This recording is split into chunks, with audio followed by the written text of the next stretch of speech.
Clifford Bennett, thanks for joining us here today at the Finsia conference, and you did a wonderful job chairing the Economist panel, so congratulations. Thank you, Sam. It was very exciting, lots of fun. Clifford, I guess we'll start with some of your predictions or forecasts that you mentioned as part of the panel. Interest rates, where do you see Yes, I'm reasonably confident the next move in interest rates in Australia will be to the upside. It may not be what people want, but it's probably what our central bank will do. Whenever you sort of try to forecast what the Reserve Bank is going to do, there's two separate questions. One is what should they do, which is probably cut interest rates again. But then the other question is what will our Reserve Bank actually do? They tend to have a historical penchant to hike rates. And certainly I think we're going to see synchronised global growth through the second half of this year. So we are going to see continued growth in Europe, China rebounding, US recovery continuing to take hold and to do well, even with tapering. So given that the global environment will be far more positive than the Reserve Bank has previously factored, I doubt they will really feel like cutting interest rates. And we have to understand that it will take 3 to 6 months to see how much of a catalyst the new federal government is in terms of releasing a dam, if you like, of pent-up investment potential. People certainly held back from purchasing new vehicles, new fleets, new computer equipment, printing new brochures. All those sorts of things were held back until after the federal election. And there will be, if you like, a relief rally in business investment going forward over the next 3 to 6 months. So when you put all that together, it's very difficult to make the case for another interest rate cut, given that interest rates are already at historical low levels. So I think we'll see a hike of 25 points very quickly. And I guess that hike will underpin the currency. Are you predicting the currency will also rise? Well, I think the currency will rise regardless of the interest rate structure. I mean, at both the last two rate cuts I forecast on the morning, the RBA will cut rates and the Australian dollar will rally. And that's what happened both the last occasions, because the world is very short the Australian dollar. There have in fact been new funds, investment funds created for people to bet on a falling Australian dollar in recent months. So the world is short the currency, plus the fact that the resources boom is ongoing. It never stopped. Why our then Resources Minister proclaimed an end to the resources boom, I can only guess. He was reading some US investment bank research that was way off the mark. China's continued to import ever-increasing amounts of our mineral resources. Demand is going to be strong for our agricultural products. So the resources boom is ongoing. The Australian dollar will rally. I was the first in the world to actually forecast the Australian dollar would go to parity at 76 cents in 2006 in a major media article.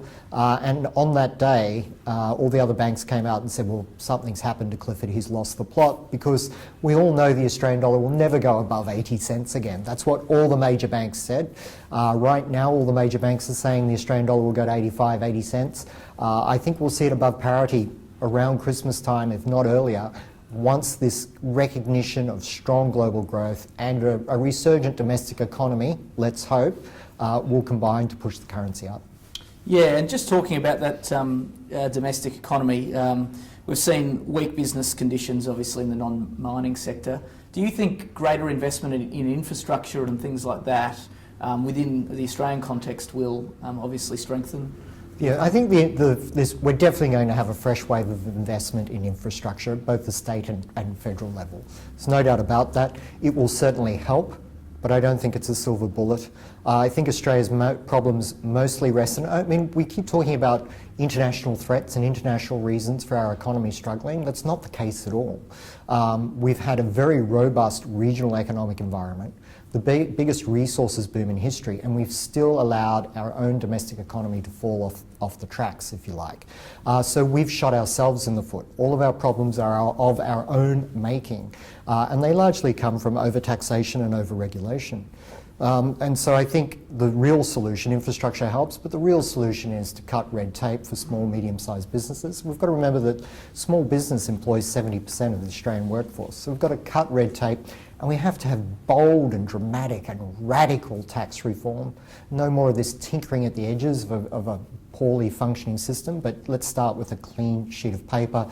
Do things like drop the company tax rate to 20%. Let's get serious about that. Attract fresh capital. I mean, it's quite possible for Australia to export across all its industries, not just minerals, into Asia. We have to see Asia as our marketplace, not Australia. The high dollar is not going to make things too expensive to invest in Australia? No, the high Australian dollar, people have to see it as an indicator of how lucky we are. The high Australian dollar will be a product of an ongoing resources boom. We're already well into a fresh commodity price boom, which I've been forecasting for some time. We're likely to see commodity prices continue to trend higher. And the high Australian dollar is also indicative of, I guess, the potential for an improving domestic economic situation. So, but when you realise that the Australian dollar will be high because commodity prices are even higher, or the Australian dollar will be high because the demand for our resources is going to be even higher, then it's certainly something we can learn to live with. But we can only learn to live with it if we can be competitive generally across Asia with other Asian countries. And the only way we can be competitive with them, it's not an issue about our currency, it's really an issue about our tax system. Okay. I guess looking internationally, there's there's a lot of expectations that markets will improve in the developed world, and we've obviously seen share markets up about 15%, I think, for the full financial year so far, compared to the developing markets. Are you concerned at all that yields and interest rate increases expectations is going to choke the global recovery somewhat? No, not at all, actually. I really feel that we are going to definitely have higher interest rates around the world because they were at artificially low levels as we have global synchronised growth again through the second half, last quarter of this year and well through 2014. Of course, interest rates are going to be moving higher generally.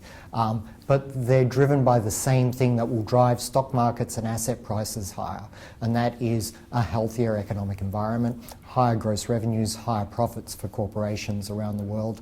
I've been a bull of I've been bullish the stock market since the 10th of March 2009 when I said we're going to have a 5 to 15 year bull market. Again, criticised in real time, but that's what we're getting. And we're getting it because of a surge that's still in place in what I like to call the new first world of Asia and Latin America. I mean, we have to stop worrying about the United States and Europe. They are the old first world. The United States does not lead the global economic cycle. China, Greater Asia certainly does. The rest of the world's strength in the rest of the world, particularly Asia, is what rescued the United States. They didn't rescue themselves. So I think we have to view the world that way. And when you see that it's a human process of aspiration by hundreds of millions, if not billions of people around the world driving the global economy now, because for the first time people have access to knowledge and markets via the internet that was never the case historically, you're going to see stock markets continue to climb. I mean, I still think the Dow Jones will go to 20,000 even if their interest rates go up 100, 200 points. I think the similar case in Australia. We will see an interest rate hike in Australia, not necessarily because we should, but because our Reserve Bank will get scared that there'll be inflation, not understanding that inflation isn't really the animal that it once was. But my point is that you will have higher interest rates, you will have higher stock markets, you will have higher home prices. And I guess my number one message to people at the moment is if you're not already invested, probably is getting a bit late, so you better jump on soon. And just quickly, any tips on the on where you think the share market's going to be? Sure. I mean, I said it. I think on a national television show the end of last year. This year we would see 5,200 on the ASX 200 before the election, and after the election we'd see 5,700. So I haven't had to change my view all year. I still think we can get to 5,700 by the end of this year, but we are going to 8,000, 9,000 on the ASX 200 within 3 to 4 years. So there's a lot of upside, a lot of potential. I mean, our resource sector was oversold. It was crushed by all this false nonsense coming out of Wall Street banks and hedge funds shorting various stocks, etc., that China was over. China's probably going to re-accelerate from 7.5% to 8% GDP by the end of this year and into next year.